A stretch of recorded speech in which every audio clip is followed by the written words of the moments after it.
देव के चरणों में प्रणाम करता हूँ। इस कालखंड के प्रथम शिव शिष्य भैया साहब श्री हरिंद्रानंद जी के चरणों में प्रणाम करता हूँ। शक्ति स्वरूपा माँ दीदी नीलमानंद के चरणों में प्रणाम करते हुए आप सभी गुरु भाई बहनों को मैं प्रणाम करता हूँ।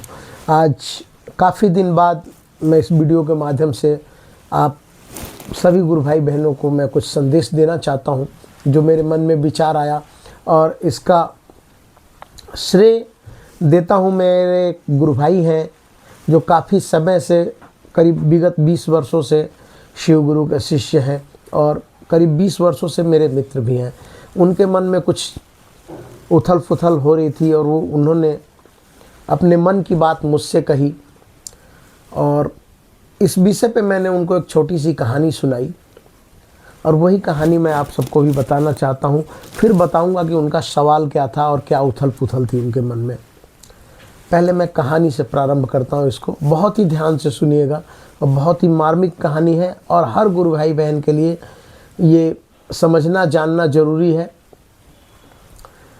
एक व्यक्ति जो कि बहुत ही निर्धन था, और निर्धनता के कारण परिवार में भरण पोषण सही नहीं रहता था। निर्धनता इतनी थी कि भरण पोषण परिवार का सही से नहीं चल पाता था। तो उसने मन में विचार बनाया कि मैं कहीं प्रदेश चलूं और प्रदेश चल के कुछ रोजी रोजगार करूं, जिससे मेरे घर का भरण पोषण सही से हो। इस विचार से वो प्रदेश के लिए रवाना हुआ।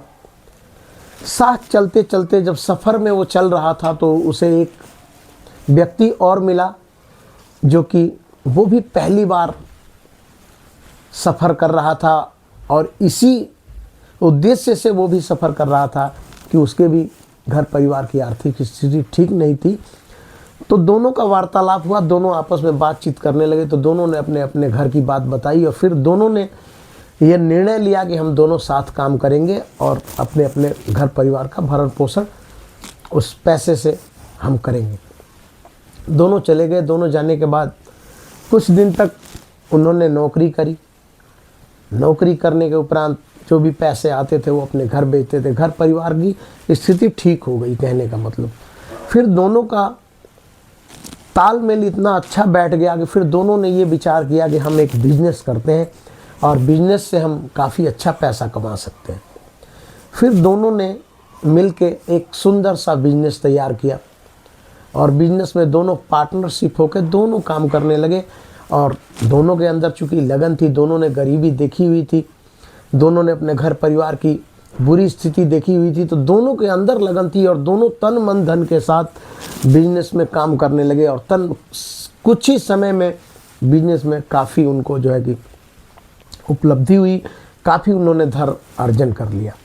धन अर्जन करने के उपरांत उनका परिवार पहले से और अच्छा हो गया, और भरण पोषण बहुत अच्छे से होने लगा।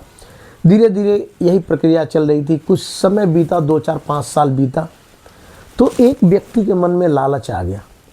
उसने सोचा कि अगर इसका मालिक सिर्फ मैं होता, इस बिजनेस का सिर्फ मालिक मैं होता, तो ये सारी प्रॉपर्टी मेरी होती और मेरे पास और बेशुमार धन होता। लालच मन में आ गया। और देखिए, दूसरा व्यक्ति जो उसके साथ था, उसको पूरा भरोसा था उस पर, लेकिन इसने उसके भरोसे को खंडित किया, और इसके मन में लालच के कारण इसने एक दिन ये सोचा कि मैं इसको मार देता हूँ, इसको जान से मार देता हूँ, और जो भी इसकी प्रॉपर्टी है सब मेरे नाम हो जाएगी। और इसने ऐसा ही किया। एक दिन उसको जहर देके उसको मार दिया, और उसकी तमाम सारी जो प्रॉपर्टी थी सब अपने नाम कर ली। नाम करने के बाद गांव आया ये भाई। पहले थोड़े पैसे थे, लेकिन उसका भी पैसा मिल गया, तो इसके पास बेशुमार पैसा हो गया। ये व्यक्ति गांव आया। गांव आने के बाद घर परिवार में अपना और भी ज़मीन जायदाद, मकान, गाड़ी, बंगले, तमाम ऐशो आराम की चीज़ें इसने कर दी। इसका एक लड़का था, उस लड़के को इसने पढ़ाया लिखाया, उसकी शादी वादी हो गई। शादी वादी होने के उपरांत वो लड़का अपने पिता से बोला कि पिताजी, मैं कहीं विदेश जाना चाहता हूँ, मैं कहीं बाहर जाना चाहता हूँ, आप मुझे कुछ पैसे दीजिए कि मैं जाके अपना जीवन अपने तरीके से अपने पैरों पे मैं खड़ा हो सकूँ। पिता के पास कोई धन की कमी नहीं थी, उसने बहुत सारे पैसे दिए। बेटा विदेश चला गया, विदेश रहने लगा। ये भी व्यक्ति अपने गांव से फिर आया, अपने बिजनेस में लग गया। धीरे धीरे समय बीतता चला गया और एक स्थिति ऐसी आई कि फिर जब ये थोड़ा सा समय इसका गुजर गया, 10-20 साल गुजर गया, पैसे तो बेशुमार आ गए थे बिजनेस से भी, और लड़का भी अच्छा कमाने धमाने लगा था, बेशुमार पैसा आ गया था। फिर ये वृद्ध हो गया था, या इसके पास कोई था नहीं, तो इसने अपना सारा बिजनेस बेच के और फिर अपने गांव आ गया, गांव में रहने लगा। अब बेटे से बातचीत करता कि बेटा मैं वृद्ध हो गया हूँ, तुम आ जाओ अब यहाँ पे, अब जो है कि मेरे देख रेख करने वाला कोई है ही नहीं है। बेटा जो है कि कहता कि पिताजी मैं ज़रूर आऊँगा, लेकिन थोड़ा सा अभी मेरा काम और तेज़ी से चल रहा है, मुझे थोड़ा और परिश्रम करने की जरूरत। करते करते परिस्थिति ऐसी आ गई कि ये बिल्कुल अब चलने लायक नहीं रह गया। स्थिति ऐसी आ गई कि अब ये चलने लायक भी नहीं रह गया। फिर एक दिन खबर आती है कि इसके बेटे की बहुत तबीयत खराब है, इसके बेटे को मतलब कोई बीमारी लग जाती है। तो इसने बेटे से कहा कि अपना इलाज कराओ। बेटे ने वहाँ पे बहुत सारा पैसा लगा इलाज में। कहने का मतलब यह है कि इसका घर बार सारा कुछ, धन धान सारा कुछ बिक गया।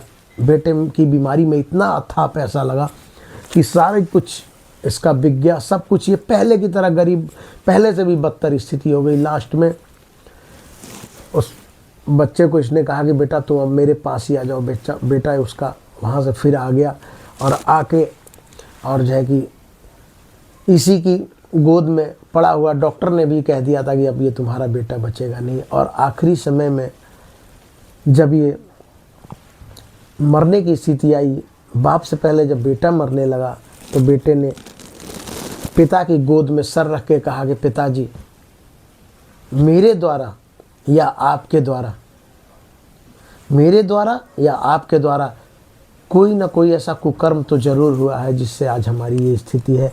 आज मैं छोड़ के आपको जा रहा हूँ, आप वृद्ध हो चुके हैं, आपकी स्थिति है, आपके जाने का समय है, लेकिन आपसे पहले मैं जा रहा हूँ। तो मुझे कहीं ना कहीं ऐसा मुझे महसूस हो रहा है परमात्मा की वजह से कि हम दोनों से कोई ना कोई कुछ अटूट अपराध हुआ है जिसको हम क्षमा करने के योग्य परमात्मा भी नहीं है, और इसीलिए आज ये स्थिति है। और वो लड़का मर जाता है। फिर वो जो रहता है वृद्ध रोने लगता है, वो अपने उस पार्टनर को याद करता है और सोचता है कि मैंने जीवन में वास्तव में बहुत गलत करा है। पश्चाताप के आंखों में आंसू होते हैं, सब कुछ बर्बाद हो चुका रहता है, कुछ भी नहीं होता है। अब चूँकि मेरा कहने का मतलब ये है कि जो मेरे गुरु भाई हैं, जिनकी मन में जिज्ञासा थी या उथल पुथल थी कि बहुत से लोग जो है कि गुरु के नाम पे अवैध जो है कि काम करते हैं, पैसा उगाही करते हैं, खर्चा कुछ होता है और जो है कि बताते कुछ हैं, अब पैसा उसमें से बताते हैं, अर्जन करते हैं।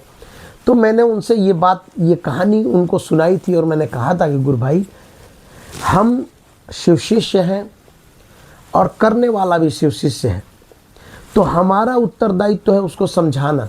समझता है तो ठीक है, नहीं समझता है कोई बात नहीं। उसके कारण हम अपनी मानसिक स्थिति को क्यों उथल पुथल करें।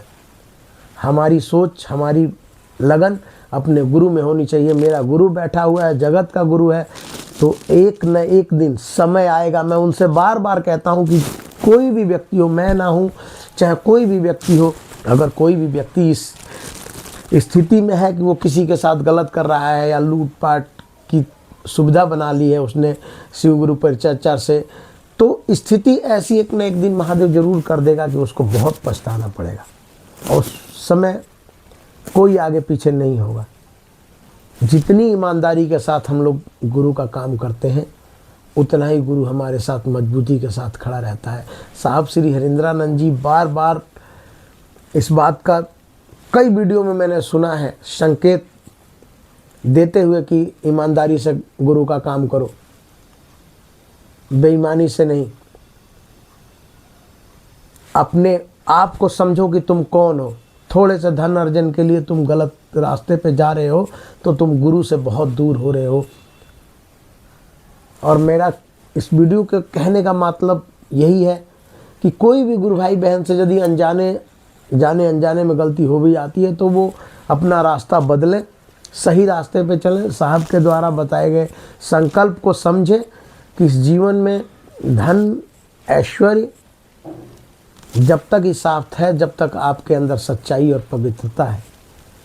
जिस दिन आप गलत रास्ते से धन का अर्जन करेंगे या गलत रास्ते से उसका उपयोग करेंगे, तो एक निहित समय है महादेव की नज़र में, उतने दिन तक आप बख्शे जाएंगे। लेकिन उसके बाद जिस दिन महादेव का समय पूरा हो जाएगा, उस दिन सूद ब्याज के साथ आपसे सारा कुछ वसूला जाएगा।